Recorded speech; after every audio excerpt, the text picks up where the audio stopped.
team for me is any group of people sharing a mission, a way in which they connect, a way in which they collaborate together. There's nobody that's really self-made. We're all a product of people that have poured into us.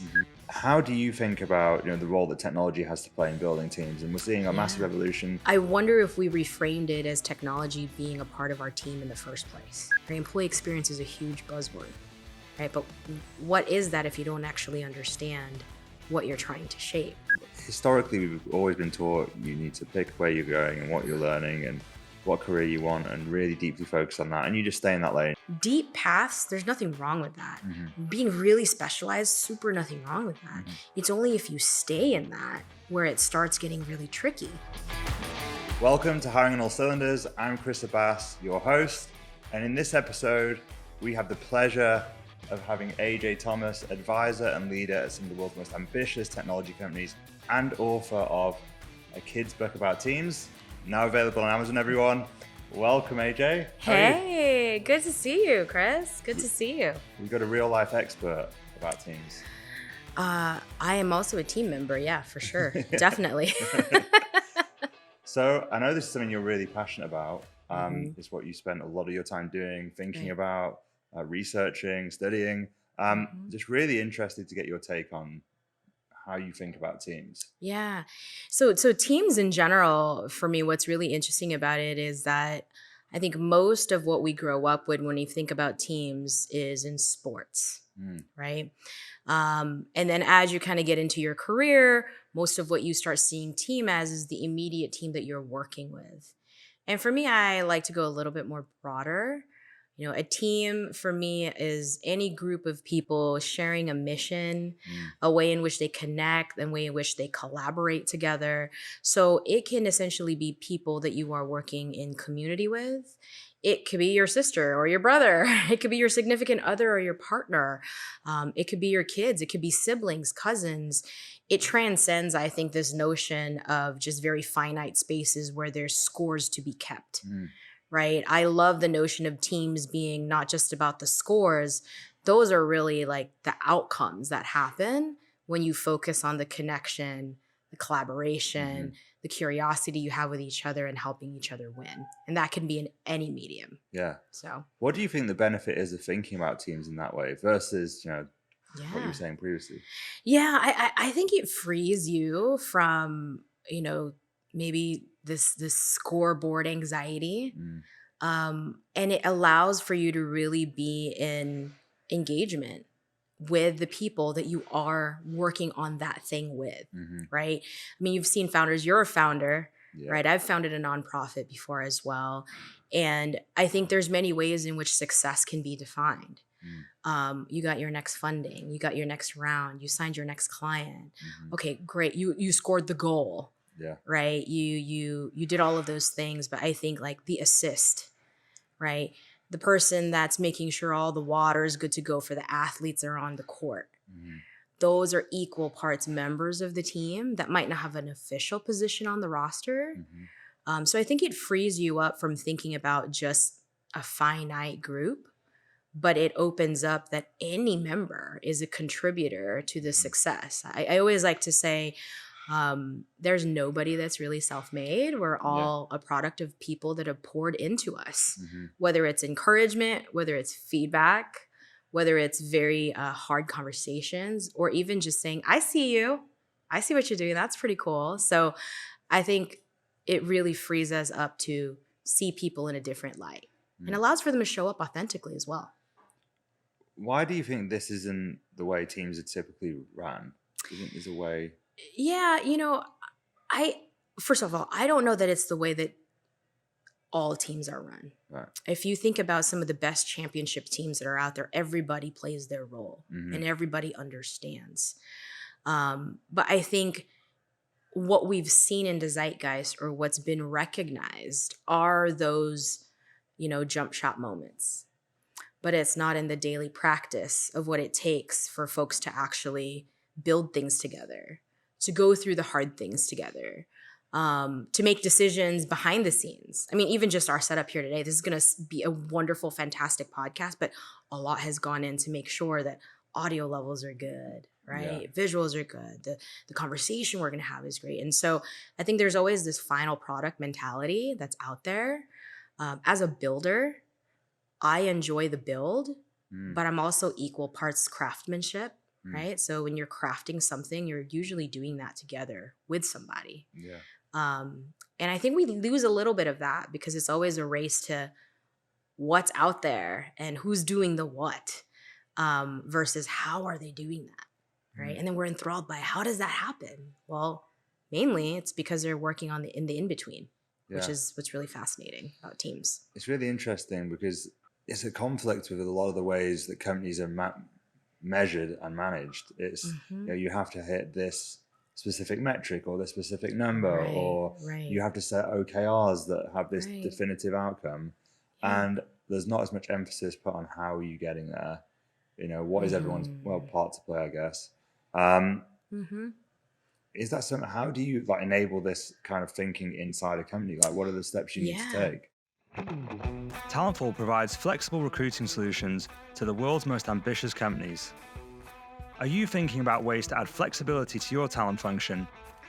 With recent market volatility and hiring set to return to growth mode in the near future, there's never been a better time to choose the right partner to help you scale. Talentful's embedded sourcing, recruiting, coordination, and talent advisory services have been trusted by the world's leading brands. Companies such as Atlassian, Microsoft, Expedia, Pinterest, Waymo, and more. Whether you're hiring across engineering, go-to-market, or G&A, Talentful has got you covered. To find out how Talentful can help you, visit talentful.com. Well, I mean, I think the thinking is really interesting in a way where, first of all, everybody needs to understand what game everyone's playing. Mhm. You ever been dribbling on a basketball court and then you look next to you and everyone's swinging par four? You're like, ooh, everyone's playing golf. I'm doing something completely different, right? And people can feel a little bit anxious too for what they bring to the table if they don't feel like they belong. So one of the big things I think before you even think about assembling teams is making sure that any organization has, the consciousness to say, does everybody feel like they belong to themselves first? Mm. Especially when you think about when you're hiring somebody, you can get somebody that's got the amazing resume, and I've seen tons of them. Yeah. I have talked to so many people over my 20 plus career in this space. And what's interesting to me is it's always what's not on the profile or the resume, Mm. right? It's always, that bit about how they did something versus what logo or what was delivered. Because of who they are and the essence of who they are, it is why they delivered what they delivered. And so I think even when you're thinking about it in your organization, it starts really like when you're hiring folks and you're talking to them, get to know who they are, get to know what they're passionate about, what their mission is. It's not always about the transaction of why this job, right? I like to say, well, why now? Yeah. Right?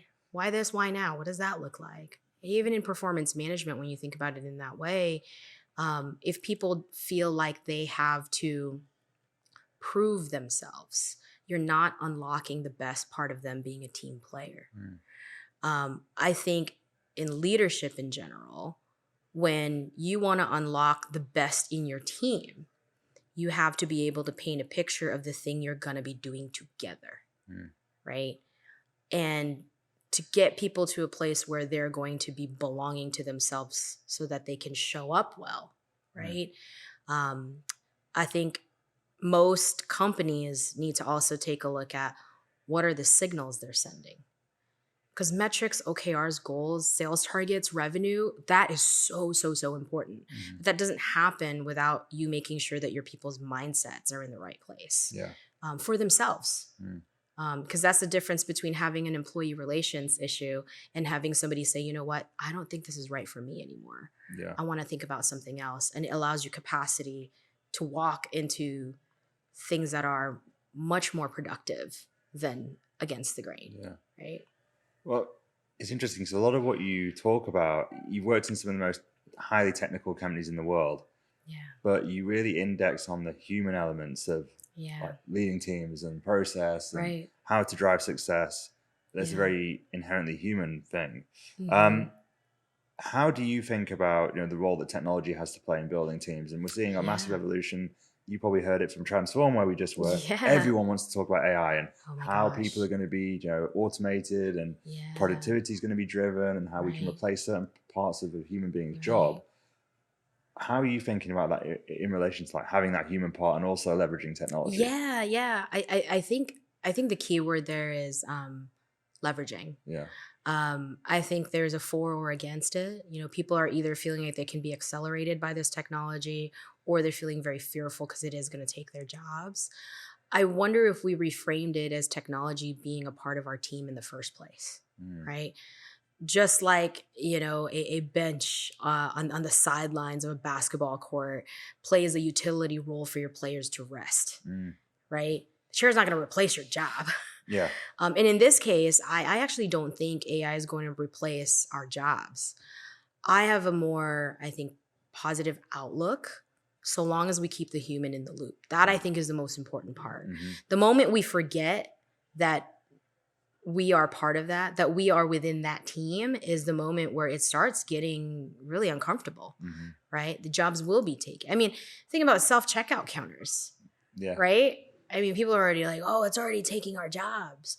But it's also going to birth new jobs with new capabilities that'll tap into our human potential, Mm-hmm. right? Some of the greatest breakthrough technologies, they disrupted many things. Industrial revolution, Mm. Web 2.0. Mm-hmm. I mean, the dot-com before the Web 2.0. And now we're in this kind of new state of transformation. I think we have to look at it from a level of how do we leverage that as part of where we're going versus fighting against that tide.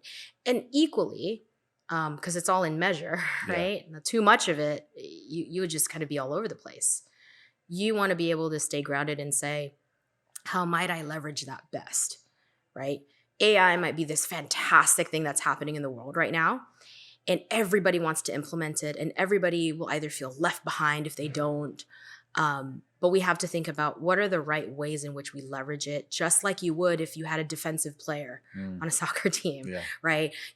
Or offense, right? Sometimes companies might use AI for offense, like getting hiring managers and recruiters to come together and build a really great interview set of questions Mhm. by intaking a lot of the information that they have.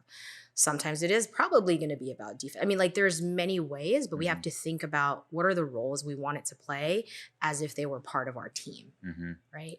Yeah. So if I'm a TA leader and I'm thinking, okay, I'm really nervous about how my team's going to be structured in the future. I've got anxiety Mhm. about them being replaced, or maybe we missed the mark and we don't use technology enough. Yeah. How Yeah. should a TA leader be kind of thinking about structuring their team and capability? And Yeah. is there like a process they should go, like a framework that you think they should use? Yeah, yeah. So I gotta credit my good friend and co-conspirator Wagner Denuzo on this one. He likes to say that clarity creates capacity, Mm, and I like to add on to that: capacity creates capabilities, mm, right? Capabilities that creates change. And so, in this amount of time that we're going through as TA leaders, and quite frankly, just as leaders in general, we got to get really clear. What is the objective? What are we optimizing for? I've been in so many meetings where so many ideas are tossed everywhere, and then at the point where everyone's just nodding. And I like to call the nuance like, okay, great. When you're noticing in the room, everyone's nodding, they're just agreeing with that thing. Right? Yes, AI's something that we should put into our yeah. whatever day to day.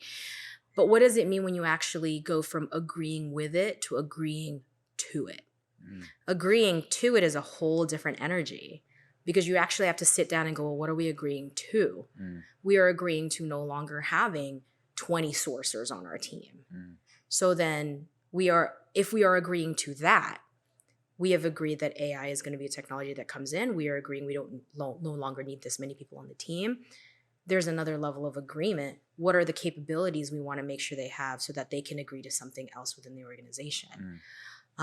Prepare your leaders and your team members to take on utility roles, mm, right? One of the best things that I think we did when we worked with Talentful, for example, was that our folks weren't just specialized in one area, but because of what the need of the business was, they were able to play utility across and cross train. Yeah. We're going to see a lot more of that.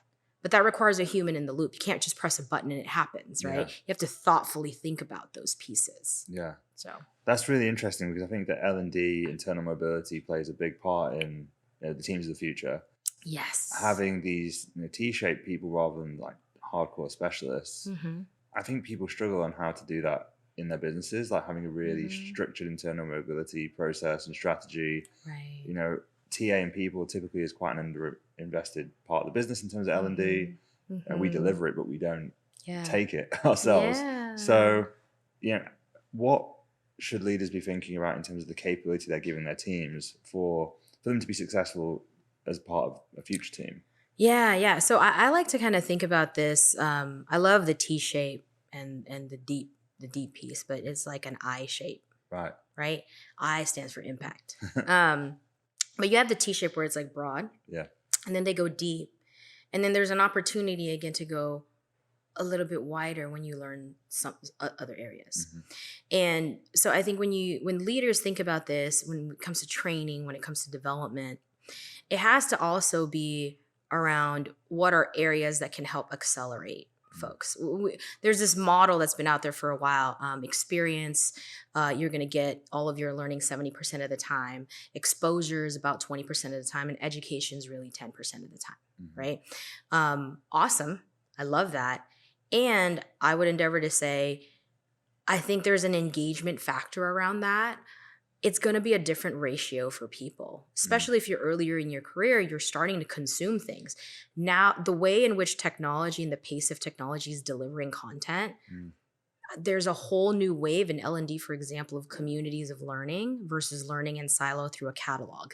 Yeah. Right. I think when I came into the workforce, it was like, here's a catalog of everything you need to know on influencing without authority. And it had like 8 courses.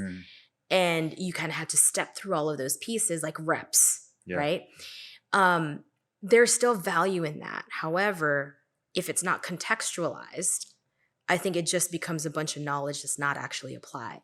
So find ways for your teams to be able to even just switch roles for a week, right? Find ways in which you're in a team meeting, and instead of, you've got your talent acquisition team, you got your HRBP team, you've got your people analytics team presenting on their own pieces, have them present each other's material.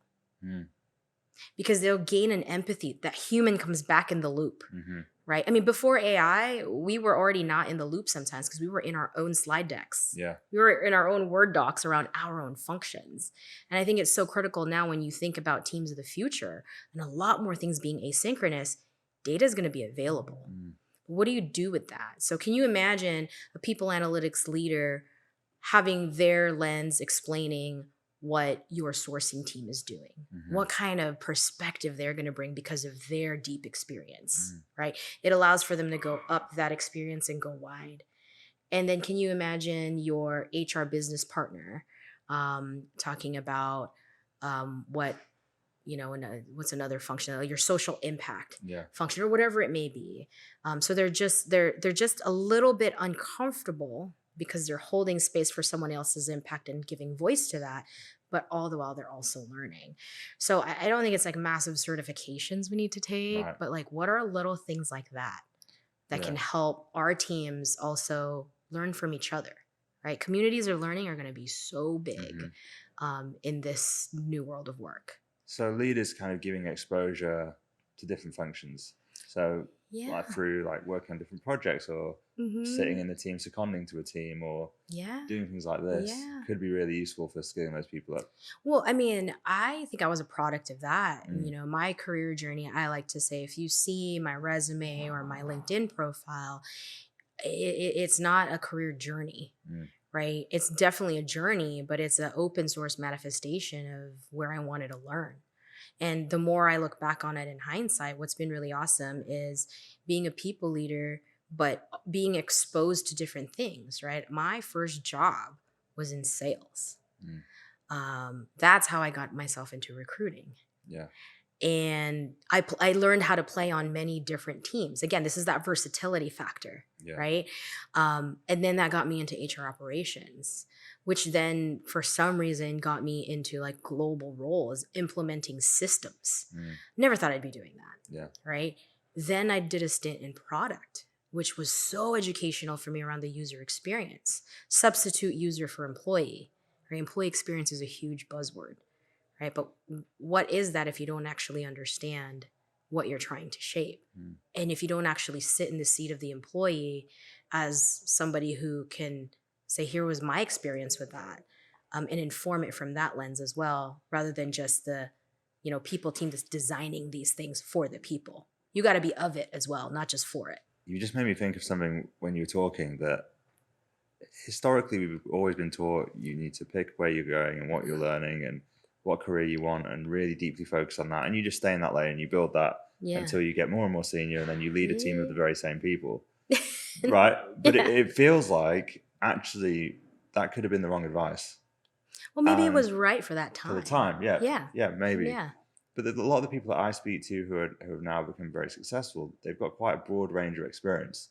They did start in sales and then went into products and then went into finance, and that means that they're very well-rounded business leaders by the time they become senior. And I think that what you find is a lot of people who reach a senior point, the things they normally get stuck on are the other areas of business that they've never had exposure to because they've been so deep. So I wonder how, and I feel like Gen Z really want to have exposure. They want to do different things. They want variety. Absolutely. It's a huge retention tool. I mean, Gen Z, I think that generation just so inspires me, number one, because they are super learners, right? I mean, we were of the age where we were trying to figure out who our top whatever was on MySpace back then. Top bands, top whatever. And it was like a one feature thing. I mean, I'm seeing the mindset of multi-platform for them. So instead of using one thing for AI, like one of the folks that I work with who's in that generation, he's taking his MBA course, actually said, I'm not actually seeing people go, oh, it's like Bard versus OpenAI versus this versus that. They are becoming curators of their experience and creating their own personal tech stacks, right? Canva for design, right? All of their socials, right? TikTok, even like TikTok for looking for jobs. Putting their resumes out there in 30-second reels. Like, who would have thought that would be the space we're getting into? And I think it's a massive opportunity, like you said, for leaders to think about what is that next generation. Let's listen to them, first of all, and say, hey, what does it look like out there? And then how can we meet the balance of what we've known? Because deep paths, there's nothing wrong with that. Being really specialized, super nothing wrong with that.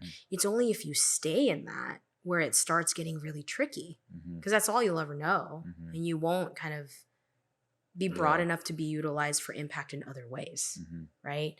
And sometimes there's folks on the team where it's like that's really what's needed for them. Then don't distract them for that, but then help them get the broad skill of communicating that so they can teach others, right? So I don't think it's a one thing or another, but I think the importance is, I talk about this in the continuum of AI adoption, right? On one hand, you see this fear factor. Don't want to do it. A lot of data governance, compliance, such a big risk. On the other hand, it's like, oh, I'm super creative. I can write a song on ChatGPT. Bard can give me a conversation, or Gemini give me conversation on this.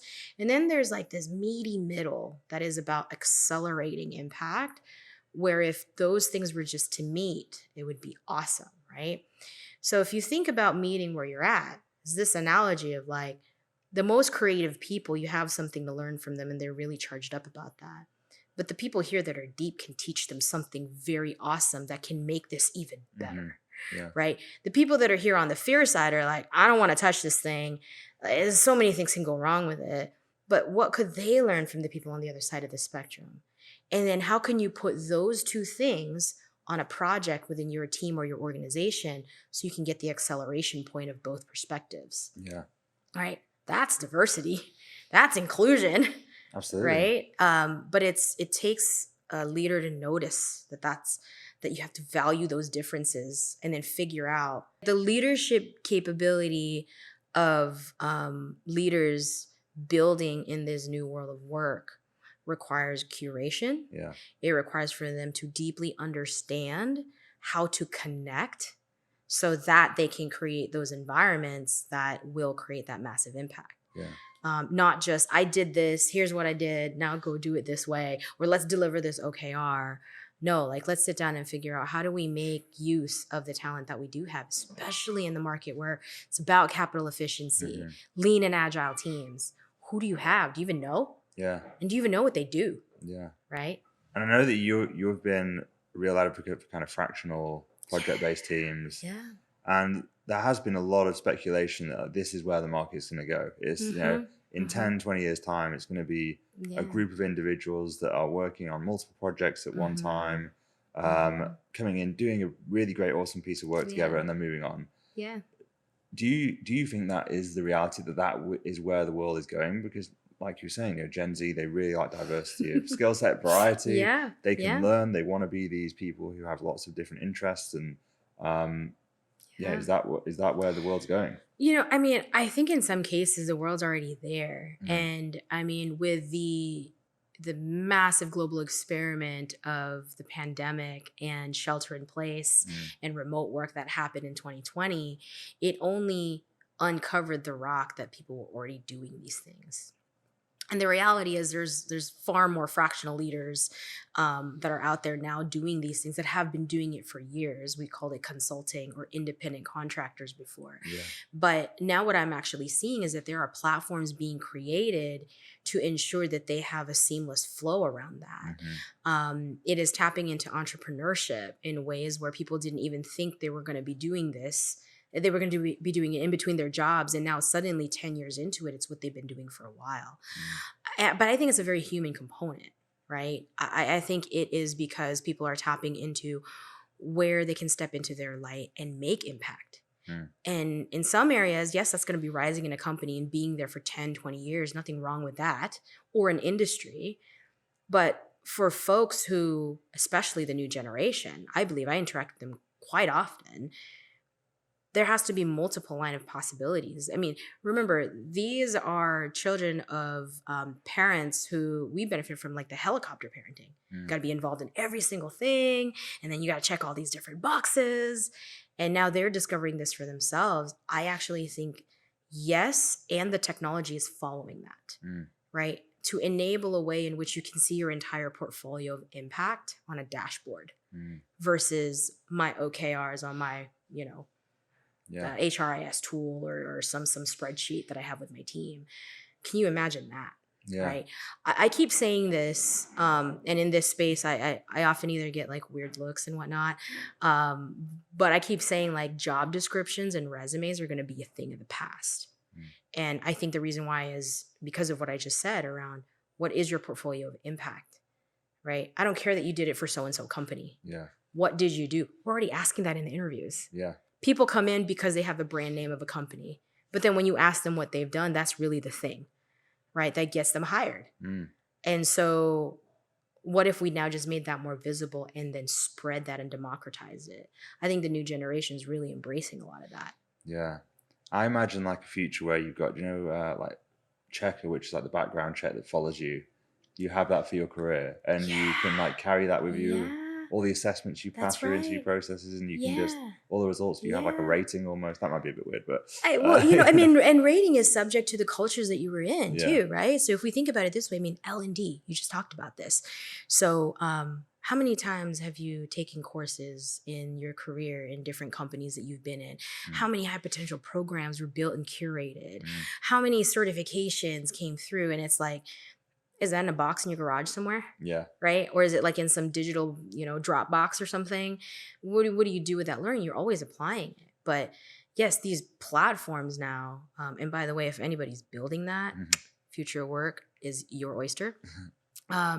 If you're creating ways in which that learning is always following somebody, and then it's showing them their progress, right? You were here, here's what it looked like. You went to this company and you really did this thing here.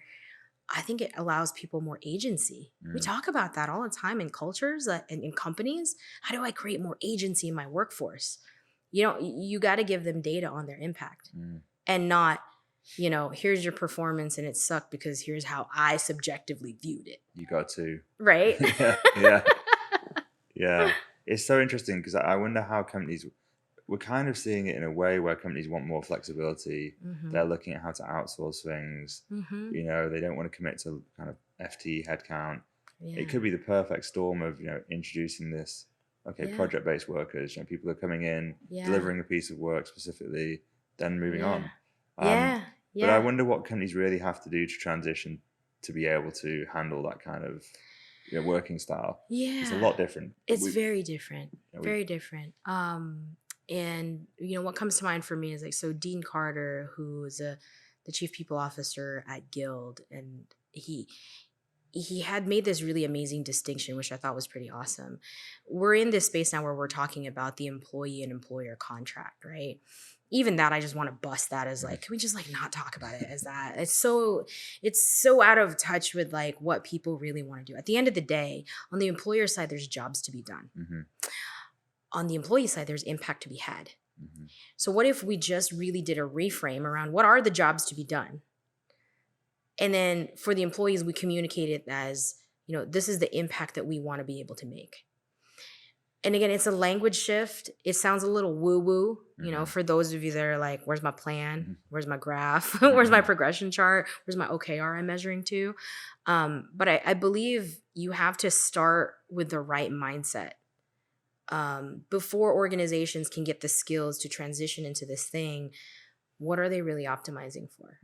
Right? Bold CHROs that are out there, even folks that are saying, oh, we're gonna 5 days or 3 days work in the office. At least they're taking a point of view. Yeah. Right? Where there's others that are well, we're just lackadaisical. Yeah. Right? What are the jobs to be done? And then you see all the conflict in between. And so I think it's important to be clear because, again, it creates that capacity for you to be able to say, okay, so how are we going to do this now that we know? Yeah. And then you give employees that agency by reminding them the impact to be had. Then you don't end up with a surprise 2-week notice, right? It's hey, let's talk about what this looks like so that we can make the best transition for both. I believe in a world where that will happen more, where it's not a contract, but an engagement. True employee engagement is not measured by 70% plus, percentage that I feel great about what I'm doing. It's the conversation, right? It's the fact that, I don't know, one of the things on the dashboard we might measure in the future could be, the amount of notice periods that we have, right? As opposed to people that self-selected, right? There's, voluntary and involuntary. Yeah, great. But what if it was engaged self-selection attrition? That's cool. I want to know what company is doing that. Remember, didn't Zappos used to pay people to resign, in the interview process. No, they would pay them in the interview process. Really? So they would take them through the onboarding process, and the end of it, Stacey Zappar, correct me if I'm wrong, but at the end of it, I think what they would do is okay, great, it'd be like a Dutch auction, right? Yeah. We're gonna pay this much money if you still want to stay, or if you want to go, take the check, no blame, no judgment. Okay, great. We're going to do, keep going. And what's really cool about that is, again, that agency for those people. Yeah. They get to make that decision. Yeah. Right? So some bold predictions. Yeah. Well, bold curiosities, I think. I'd love to see it land in that way, especially as we think about teams in this new world of work, right? I don't want to think of it as a contractual obligation. I would like to think about it as something we shape and co-create together, right? That might sound a little bit like motherhood and apple pie, right? But I think true business results will come from you understanding who are the players that you have with impact to be had, and then what are the companies and jobs that are available with jobs to be done. And then leaders come in and say, all right, how do I create the teams to enable that, the technology? How do I make that part of the team versus this thing on the outside as technology, as a vendor spend, right? No. That's part of your team, right? That's your Jarvis. Yeah. To your Iron Man. We're all trying to achieve the same goal. This is what I need to get to the objective. That's right. Yeah. That's right. So before we wrap things up, AJ, I just wanted to end with what you're most excited about in regards to TA. It sounds like, and kind of companies that are growing and changing the world. Yeah. So what I'm most excited about when it comes to talent acquisition, I think it's transforming from acquisition to engagement. I think it's on the horizon for us. Some companies are already doing this. But how are we even engaging with folks before they come on board? And I'm not just talking about employment brand, right? I'm talking about how do you experiment live and get folks involved in that experimentation before they even come and interact with you as an organization? How do we really truly engage talent, not when they're already in the door, right? Acquisition is going to come because of the engagement. So I'm really excited about that. And again, eradicating job descriptions and resumes. Awesome. That's a good one. So people can see you emceeing at Transform, but they can also find you and your book in a bunch of other places. Yes. They find Barnes you? and Noble and Amazon for a kid's book about teams. And also, my daughter and I wrote a book about courage called Courage Takes Flight. So you can find that on couragetakesflight.com. 50% of the proceeds in perpetuity actually go to the World Literacy Foundation. That was important for us, that if we were going to create something, we would give something back. And my daughter was awesome because she was like, well, if people are reading, we should probably donate to a foundation that's helping people learn how to read. So yeah, those two places. And you can find me here on LinkedIn or Instagram. Hello, AJ Thomas. Any TikTok yet? I'm trying. Any Gen Zers out there who want to help me out with this platform, it's a struggle. Absolutely. Well, you've been getting to it today. I'm trying. Yeah. I might post right after this. Let's see. Yeah. But thank you so much, AJ. Thank you. And thank you for listening. If you enjoyed this episode, please remember to subscribe and follow so you don't miss out on future episodes. See you next time.